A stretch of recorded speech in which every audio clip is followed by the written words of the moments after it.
के पास इल्म नहीं है। बहुत कम लोग ये बताते हैं कि मनु कुछ नहीं था दुनिया में, वो ओम को पूछते थे। आपने जो बात कही है मैं सहमत नहीं हूँ और मेरे सारे सर्वधर्म के संत कोई इससे सहमत नहीं है। अब देखिए, इसकी व्याख्या हमारे ख्याल में जितना अच्छा मोदी जी कर सकते हैं, मैं नहीं कर सकता, क्योंकि वो कुछ सोच समझ के इतिहास खोज के बोले होंगे, क्या बोले होंगे, कैसे बोले होंगे। दुनिया में सबसे पहले हजरत आदम भारत में आए, ये कह देना कि साहब इस्लाम जो है सबसे पुराना मजहब है, इसमें बुराई कौन सी है?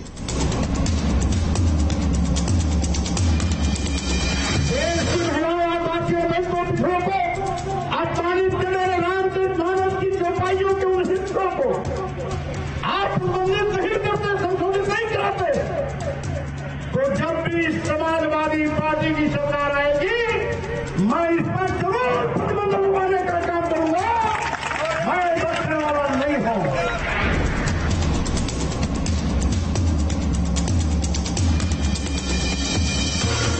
मदनी साहब इस्लाम को दुनिया का सबसे प्राचीन धर्म बताएंगे, तो कोई बौद्धिज्म को जब भगवान बुद्ध ने स्वयं पाली भाषा में कहा कि ये सो धम्म संतनो, अर्थात मैं कोई संप्रदाय नहीं चला रहा, ये पार्ट आप सनातन धर्म ही है।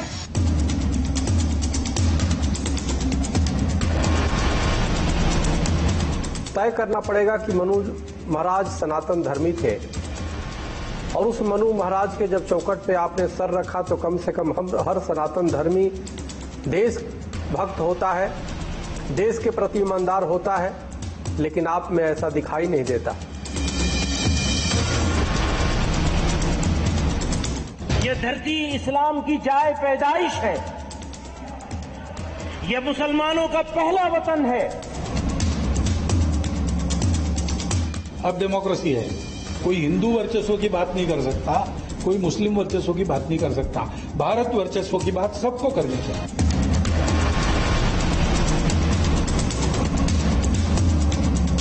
आपस में तुम लड़ना बंद कर दो। तुम में अगर दम है, तुम में अगर हिंदुत्व है, तो इन धर्म विरोधियों के खिलाफ एकजुट होकर लड़ना शुरू कर दो। तो क्या सनातन और रामचरितमानस पर सियासत की धुरी घूम रही है? संत हो, महंत हो, मौलाना हो या फिर मुनि हो, सनातन पर संग्राम छिड़ा हुआ है। नमस्कार, मैं हूं राहुल राजपूत। पहले बिहार के शिक्षा मंत्री, उसके बाद समाजवादी पार्टी के नेता स्वामी प्रसाद मौर्य और फिर मौलाना अरशद मदनी। सनातन पर जो हो रहा है वो संयोग है या प्रयोग? मौलाना अरशद मदनी ने ओम और अल्लाह को एक बता दिया तो विरोध में जैन मुनि खड़े हो गए। वहीं स्वामी प्रसाद मौर्य एक बार फिर रामचरितमानस पर विवादित बयान देते नजर आए। कहा कि समाजवादी पार्टी की सरकार आई तो रामचरितमानस के कुछ चौपाइयों पर प्रतिबंध लगाएंगे। आखिर 24 के महासमर से पहले सनातन पर संग्राम क्यों छिड़ा है? आज हम अपने खास कार्यक्रम में 5 सवालों का जवाब जानने की कोशिश अपने मेहमानों से करेंगे। पहला सवाल है कि क्या सनातन से सत्ता का समीकरण सधेगा? दूसरा सवाल, क्या सनातन के बहाने जाति राजनीति चमकाना मकसद है? तीसरा सवाल, 24 का समर इसलिए सनातन पर इतना जहर? चौथा सवाल, जमीयत का ज्ञान हिंदू धर्म का क्या यह अपमान नहीं? और पांचवा और आखिरी सवाल, सबसे पहले कौन की लड़ाई हिंदू मुस्लिम जैन पर आई? और आज इस मुद्दे पर हमारे साथ मेहमान जुड़े हैं। सबसे पहले परिचय करा दे, आचार्य लोकेश मुनि जी जैन धर्मगुरु हमारे साथ जुड़े हैं। वीएचपी के राष्ट्रीय प्रवक्ता विनोद बंसल जी हमारे साथ जुड़े हैं। हिंदू धर्मगुरु स्वामी चक्रपाणी महाराज जी हमारे साथ जुड़े हैं। हिंदू धर्मगुरु डॉक्टर एच.एस. रावत जी, हिंदू धर्मगुरु पंडित प्रकाश जोशी जी, मुस्लिम धर्मगुरु मौलाना जबरूल कादरी जी, मुस्लिम धर्मगुरु मौलाना मोहम्मद साजिद राशदी जी, मुस्लिम धर्मगुरु हाफिज नूर अहमद अजहरी जी हमारे साथ जुड़े हैं। आप सभी मेहमानों का हमारे खास कार्यक्रम में स्वागत है। इसके अलावा हमारे साथ मथुरा से साधु संतों के साथ संवाददाता विनीत दुबे, प्रयागराज से साधु संतों के साथ संवाददाता मानवेंद्र प्रताप जुड़ रहे हैं। कार्यक्रम की शुरुआत हम सबसे पहले लोकेश जैन मुनि और वीएचपी के राष्ट्रीय प्रवक्ता विनोद बंसल जी के साथ करते हैं। लोकेश जैन मुनि जी, जो पिछले दिनों हुआ और सबसे पहले विरोध उस मंच पर किसने किया, सबने देखा, लेकिन सवाल कि सबसे पहले कौन?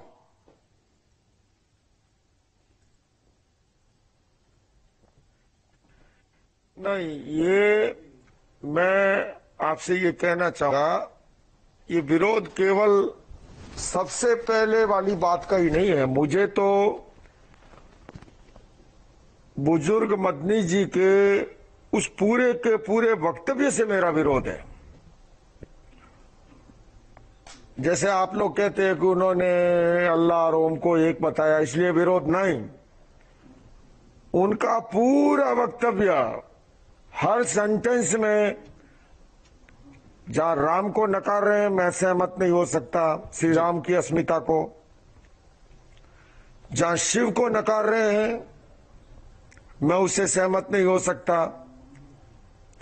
और ये कहे कि सबसे पहले ये आया और वो आया और इसलिए सब इस्लाम से उत्पन्न हुए, मैं कदापि स्वीकार नहीं कर सकता।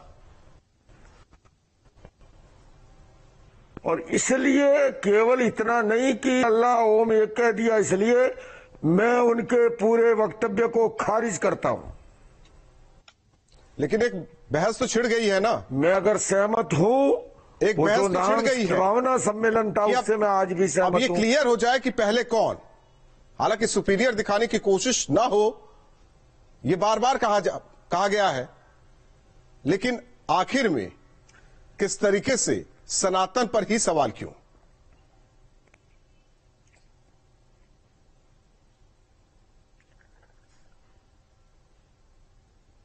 कुछ बातें ऐसी होती है विनोद जी, आदमी को समझना चाहिए देश और दुनिया कहां चली गई। हमारा देश जब आजादी का अमृत महोत्सव मना रहा है, G20 की अध्यक्षता कर रहा है, पूरे विश्व को हम वसुधैव कुटुंबकम का संदेश दे रहे हैं, देश तेजी से विकास कर रहा है, देश का सम्मान दुनिया की नजरों में बढ़ा है। ऐसे समय में ये अनावश्यक विषय उठा करके गड़े मुर्दों को उखाड़ करके क्या हासिल करेंगे? भला लाखों की भीड़ जुटाने में कितनी एनर्जी लगी होगी, कितने संसाधन लगे होंगे, कितना मानव धन लगा होगा। कुछ लगा, अगर उसका सदुपयोग करते आए हुए लोगों को सब कुछ लगा, एक संदेश देते, लेकिन सवाल सनातन पर उठा, सवाल तो सनातन पर उठा।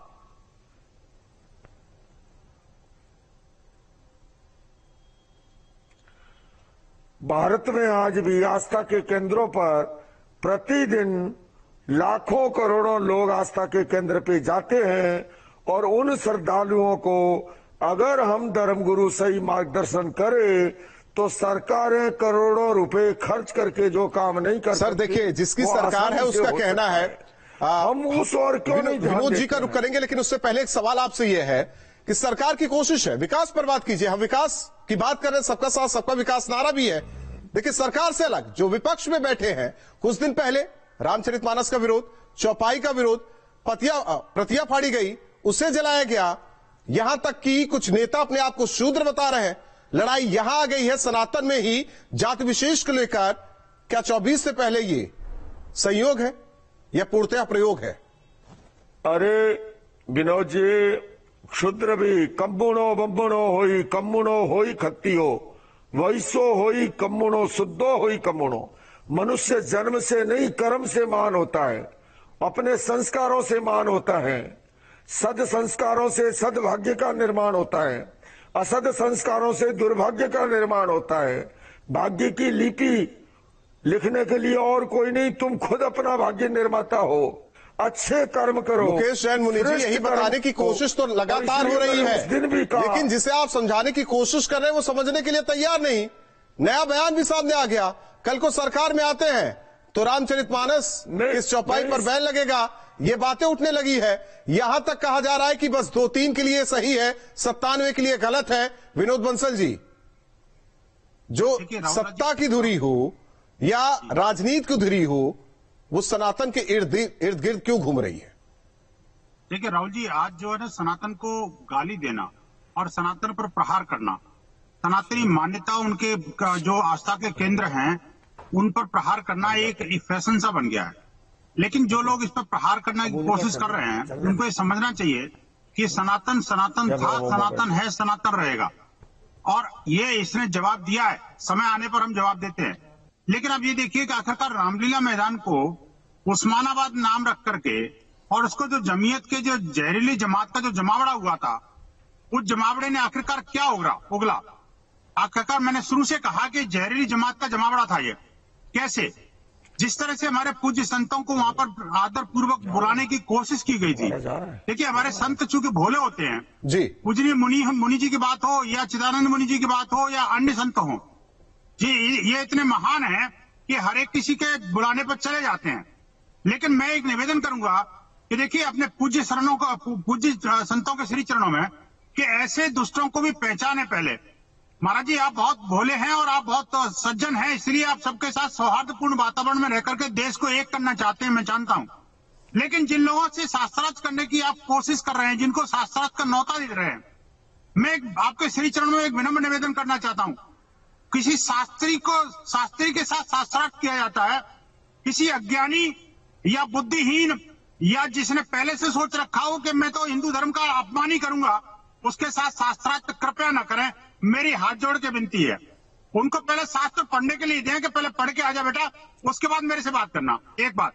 दूसरी बात यह कि जिन्होंने न सिर्फ हिंदू धर्म पर आघात किया, लेकिन राष्ट्र पर कितना बड़ा आघात किया राहुल राज जी, मैं आपके सुधी दर्शकों को दोबारा से एक बार बता देता हूं कि जिस तरह से सरकार को शुतुरमुर्ग बोला उन्होंने, जिस तरह से ये कहा कि हमारे लिए जो है ना एक अलग से कानून बनाया जाए, हेट स्पीचेज हो रही है, हेट कैंपेन हो रही है, और आप देखिए कि जिस कानून के तहत इनको सब कुछ मिला हुआ है, उसी कानून के जो है ना उसका विरोध कर रहे हैं। लेकिन विनोद जी, इसमें एक सवाल यह है कि किसके लिए बैटिंग हो रही है, पिच किसने तैयार किया है?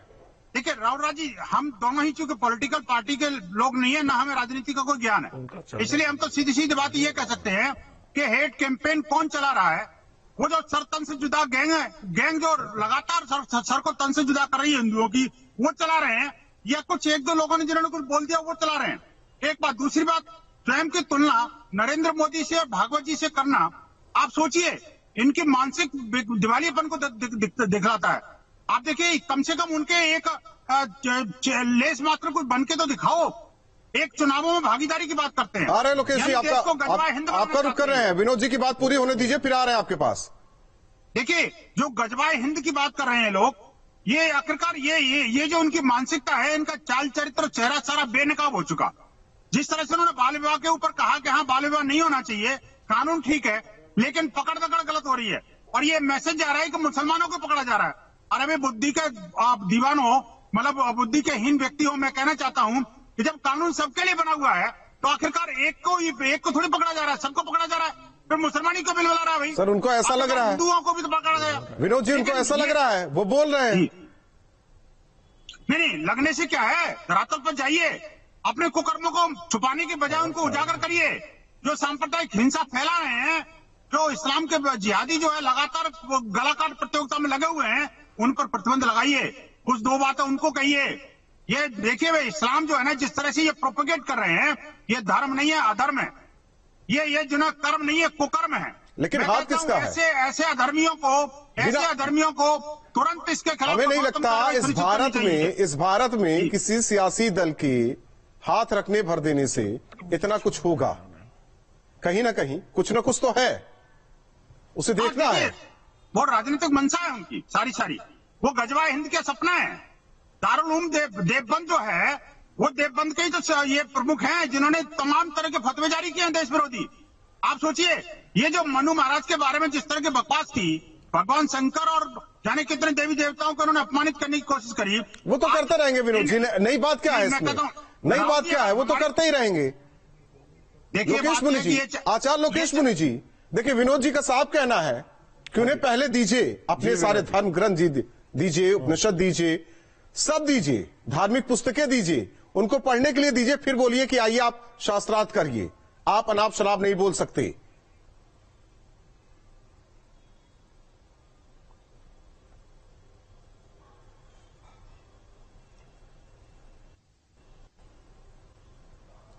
लोकेश मुनि जी, आवाज आ रही है? बिल्कुल आ रही है विनोद जी। बचने की सलाह दी जा रही है। ऐसे लोगों के प्रोग्राम कार्यक्रम में जाने से बचने की सलाह दी जा रही है। अरे देखिए, ये लोकतांत्रिक जमाना है, सबको अपने विचार रखने का अधिकार है। मैं उससे किसी को नहीं रोक रहा हूं, और जितनी समझ, बुद्धि, विवेक मुझ में है उसके अनुसार मैं कार्य कर रहा हूं। उस दिन भी मैंने अपने विवेक का इस्तेमाल करके कार्य किया है, और जिसको जो स्टैंड लेना था उस दिन उन्होंने वो स्टैंड लिया, मैंने अपना स्टैंड लिया। मेरे साथ कुछ और भी सनातन संतों ने, सिख संतों ने, बौद्ध संतों ने साथ दिया, जिनको नहीं देना था नहीं दिया। सर इसलिए क्योंकि बुरा लगा। सनातन से आप लोग अलग नहीं हैं, अपने विवेक के अनुसार सनातन से आप लोग अलग नहीं हैं, इसलिए बुरा लगा। इसीलिए सबने वहां सवाल उठाए, नाराजगी जाहिर की। देखिए महाराज जी, आपका अपमान, बिल्कुल। अरे हमारे संपूर्ण समाज को हमला है, सब मानते हैं महाराज जी।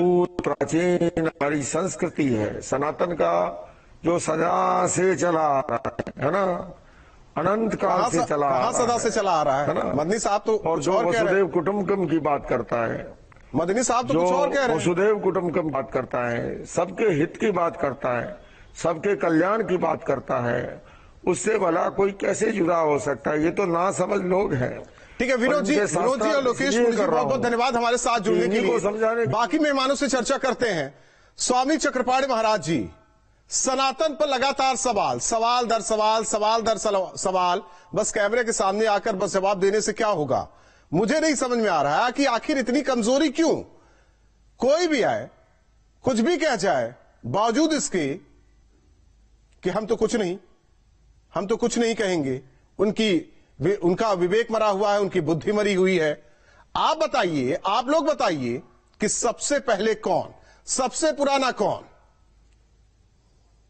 नहीं देखिए, सबसे पुराने की बात क्या, हाथ कंगन को आरसी क्या, पढ़े लिखे को फारसी क्या। सवाल इस बात का है कि सभी देश, दुनिया और इतिहास साक्ष्य है कि 629 में सबसे पहले केरल के तिरुपुर में हिंदू राजा ने मस्जिद के लिए जमीन दिया और मस्जिद बनवाया। और उसके बाद आप देखिए 7वीं शताब्दी में, और आप देखिए कि जिस हिंदू राजा ने दिया और उस हिंदू सनातन जिसके इतिहास ही लाखों करोड़ों वर्ष है, उसको कहा जाता है कि जी आप तो छोटा। यही हाल हो गया कि दादा परदादा को नाती पोता बोले कि तुम हमारे बच्चे हो, यही हाल यहाँ पे। दूसरी बात ये मैं कहना चाहता हूँ कि मनु जी महाराज का जो जिक्र हुआ मदनी साहब ने किया, आप हमारे यहाँ पे बैठे हुए मौलाना साहब भी ये भी जवाब देंगे कि आप देखिए कि उन्होंने कहा मनु जी महाराज को उन्होंने इस्लामीकरण किया। कितनी दुर्भाग्य की बात है कि आप सब जानता है कि हमारे पुराणों में इसका जिक्र है कि भगवान विष्णु जो है स्वयं जो है मनु जी महाराज को ये सलाह देते हैं कि आप एक नौका बना करके और सप्त ऋषियों की सूक्ष्म शरीर को लेकर के, और नौका से जब जल प्रलय होगा, जब प्रलय हो रहा है उस समय आप इस सबको एक किनारे लगाने का काम करें। पौराणिक इसमें हमारी कथा है। उस मनु जी महाराज को इन्होंने इस्लामीकरण किया। ये कह रहे कि हमारे पूर्वज है, यानी मनु जी महाराज इनके पूर्वज है। मान लिया पूर्वज है, तो क्या मनु जी महाराज आपके पूर्वज है? तो अभी के क्या सनातनी हो गए? प्रत्यक्ष रूप से मान लिया ना उन्होंने बहुत सारी बातें, और ईश्वर को एक कह रहे हैं। प्रत्यक्ष रूप से मान लिया ना जी कि कौन है पूर्वज? क्या बोल रहे हैं आप? प्रत्यक्ष रूप से तो मान ही लिया ना कौन है पूर्वज जी, और वो मान लिया। और दूसरी बात ये कह रहे हैं कि ओम और अल्लाह एक है, तो ओम जो अल्लाह एक है तो चलो ये भी मैं मान लिया, तो आप मस्जिदों पे ओम लगाओ, आप मस्जिदों की वो करो। और अगर जो ओम अल्लाह एक था तो ये क्या उम्मीद कर रहे हैं? चला गया था चक्रपाणी जी, आप किससे उम्मीद कर रहे हैं? मौलाना मोहम्मद साजिद रशीदी जी आपत्ति कर रहे थे। मदनी के बयान से आप सहमत हैं जो उन्होंने कहा? कौन क्या बोल रहे हैं राहुल जी? आपकी आवाज? अरे चक्रपाणी जी, साजिद जी।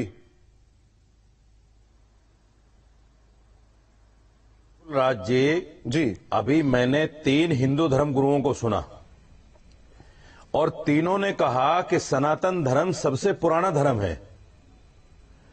हमने तो आपत्ति नहीं जताई। अगर मदनी साहब या मैं अपनी आस्था के मुताबिक ये कहता हूं कि मेरा धर्म सबसे पुराना है, तो इस पर दूसरों को आपत्ति क्यों होती है भाई? प्रमाण लाइए। मेरी समझ में तो नहीं आता। प्रमाण की बात हो रही है, उनके पास जब आपसे हम आपत्ति नहीं कर रहे हैं, ये आपकी आस्था है, वो तो प्रमाण के साथ कह रहे हैं। मेरे पास भी प्रमाण है ना, मेरे पास भी प्रमाण है ना। तो मेरा जो कुरान है, जो धर्म ग्रंथ है, वो कहता है कि दुनिया का सबसे पहला इंसान, जिसको हम हजरत आदम कहते हैं, जिसकी हम सब संतान हैं, सवाल है सारी दुनिया उसी की सवाल है कि कब आया सबसे पहला इंसान हमारा मुसलमान था और मैसेंजर ऑफ गॉड था। राहुल जी, आवाज बिल्कुल नहीं आ रहा है मौलाना साहब का। क्या बता कुछ तो आ रही होगी आवाज चक्रवाड़ी जी, क्या बता दूं? मैं सवाल कर लूंगा। बिल्कुल आवाज नहीं आ रही राहुल। ठीक है, मैं दिखवाता हूं। मौलाना साहब क्या आप बोल रहे बोलिए रशीदी जी। अरे मैं बोलूं, मैं बात करूं? आप ही की बात तो कर रहा हूं मैं। रशीदी जी, मैं आपसे बात कर रहा हूं। मनु और आदम में अंतर है। और मेरी आवाज मुझे वापस आने लगी। आवाज आ रही है मेरी? परेशानी हो रही है। देखिए, मनु जी महाराज को आदम बना दिया। इसी प्रकार से जब मनु जी महाराज रशीदी जी आप तो बोलिए। चक्रवाड़ी जी एक मिनट, मान लिया चक्रवाड़ी महाराज जी, लड़ाई तो यही खत्म। चक्रवाड़ी महाराज जी, चीज बताइए। अरे सर, अरे भाई मुझे को रशीदी जी की बात पूरी होने दीजिए। रशीदी जी की बात पूरी होने दीजिए, तभी तो बोलूंगा। वो बता रहे हैं ना इस्लाम कब आया, बोल रहे हैं, वो बता रहे हैं ना इस्लाम कब आया। आदम की कितनी संतानें जी? आ रहे सर, आ रहे सर। मुझे कौन बोलने कौन दे रहा है? आप रशीदी जी अपनी बात मैंने तो पूरी कीजिए। सबको आराम से सुना है, चुपचाप होके सुना है। मुझे भी हो गया, आप अपनी बात तो पूरी कीजिए। मैं ये पूछ रहा हूँ बस आपसे। अरे जोशी जी एक मिनट, अच्छा वक्त तो दे दीजिए। हाँ देखिए, मैं बोल रहा हूं कि ये मेरी आस्था है। हिंदुस्तान के संविधान के मुताबिक मुझे अपनी आस्था को प्रकट करने का, उस पर अमल करने का, उसका प्रचार प्रसार करने का पूरा अधिकार है। ठीक, तो मेरी आस्था ये है कि दुनिया का सबसे पहला इंसान हजरत आदम अलैहिस्सलाम मुसलमान थे, आप जो भारत की धरती पर आए थे। रशीदी जी, ये केवल आप इस्लाम के लिए बोल सकते हैं ना? थे ये आप केवल इस्लाम के लिए बोल सकते हैं कि आप सनातन के लिए बोलेंगे? पहले ये क्लियर कर लीजिए। अरे तो मैं अपनी आस्था बता रहा हूं ना। तो आस्था बताएंगे, उदाहरण सनातन का देंगे। बता रहा हूं, आस्था बताएंगे, उदाहरण सनातन का देंगे। चक्रपाणी जी आस्था बता रहे हैं, लेकिन उदाहरण सनातन का दिया बदलेंगे। किसका देंगे? देखिए ऐसा है, उदाहरण सनातन मौलाना साहब का मूल ही उदाहरण सनातन का कैसे दे दिया मैंने? अब एक शुतुरमुर्ग अगर जो अपनी अरे उदाहरण मैंने सनातन का कैसे दे दिया बताओ ना। रेत में सोचेगी तो मैं तो कहता हूँ कुरान कहता है इस बात को। रुक जाएगा। सच्चाई तो ये है कि वास्तव में सनातनी, अगर मनु जी महाराज फिर चक्रपाणी महाराज बोलने शुरू हो गए भाई। सनातनी है तो स्वाभाविक रूप से आप कोई विवादी का फिर राम मंदिर। ठीक है, एक सवाल जोशी जी कुछ कहना चाह रहे हैं। आ रहे हैं रशीदी जी। चक्रपाणी जी जरा शांत रहिए। जोशी जी चाहता हूँ, जो रिजवी जी कह रहे हैं सरासर ये गलत है। छोटे मदनी, अरे राहुल राज, ये क्या डिबेट है भाई? मैं एक मिनट सर, रुक तो जाइए, हम तो जाइए सर, हम तो जाइए। मुझे नहीं करनी ऐसी डिबेट। जोशी जी इन्हीं से कराओ जो बोल रहे हैं। अरे महाराज आप नहीं, मुझे नहीं करनी ऐसी डिबेट। महाराज आप जवाब दे नहीं रहे, आप कह रहे हैं। चलिए आप बात करिए, हम सुनते हैं। मैं उठ रहा हूँ भाई, हिम्मत नहीं है रशीदी जी, तैयार नहीं। अरे बात नहीं करेंगे, बात नहीं करेंगे। बोलने नहीं दे रहे हो आप लोग यार। बीच में बार बार घुस रहे हो, बीच में बार बार घुस रहे हो। बात, एक मिनट रुक जाइए, सब शांत रहेंगे। रशीदी जी आप अपनी पूरी बात कीजिए, इसके बाद सारे मेहमान बात करेंगे। ठीक है रशीदी जी, आप पूरी बात कीजिए। मैंने तीनों वक्ताओं को कितने धैर्य। ठीक है, हो गया सर, अब तो आप अपनी पूरी बात तो कीजिए। मैं बोल रहा हूँ, आप बराबर पूरी बात कीजिए ना। जा रहे हैं।